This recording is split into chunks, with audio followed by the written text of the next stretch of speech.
പറഞ്ഞില്ലെങ്കിൽ നെറ്റിയിൽ ഈ ചന്ദനക്കുറി തൊടുന്നതിലും പ്രാർത്ഥിക്കുന്നതിലും അർത്ഥമില്ല എന്ന് തോന്നിയത് കൊണ്ട് മാത്രമാണ് ഇതിനൊരു മറുപടി പറയണം എന്ന് ആഗ്രഹം തോന്നിയത്.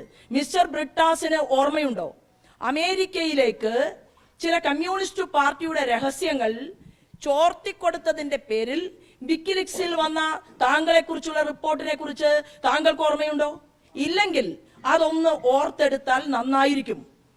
അതുകൊണ്ടാണല്ലോ വലിയ നിങ്ങളുടെ തന്നെ കമ്മ്യൂണിസ്റ്റ് പാർട്ടിയുടെ തന്നെ CPIയുടെയൊക്കെ മുഖ പത്രത്തിൽ കൃത്യമായിട്ടുള്ള ചില ലേഖനങ്ങൾ വന്നതും നമ്മൾ ആരും മറന്നിട്ടില്ല.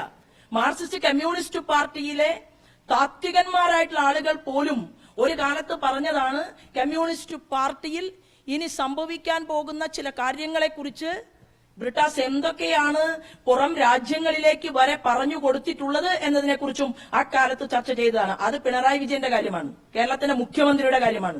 അതിനെക്കുറിച്ച് ഞാൻ അഭിപ്രായം പറയാൻ ആഗ്രഹിക്കുന്നില്ല. പക്ഷേ ഒരു കാര്യം പറയാൻ ആഗ്രഹിക്കുന്നത്, ഇന്ത്യയുടെ ഭരണഘടനയുടെ മഹത്വം കൊണ്ടാണ് പ്രതിപക്ഷത്തിരുന്നു കൊണ്ട് എന്തും വിളിച്ചു പറയാനുള്ള ഒരു സ്വാതന്ത്ര്യം മിസ്റ്റർ ബ്രിട്ടാസിന് കിട്ടിയിട്ടുള്ളത് എന്നും ഈ സമൂഹം മനസ്സിലാക്കിയിട്ടുണ്ട്.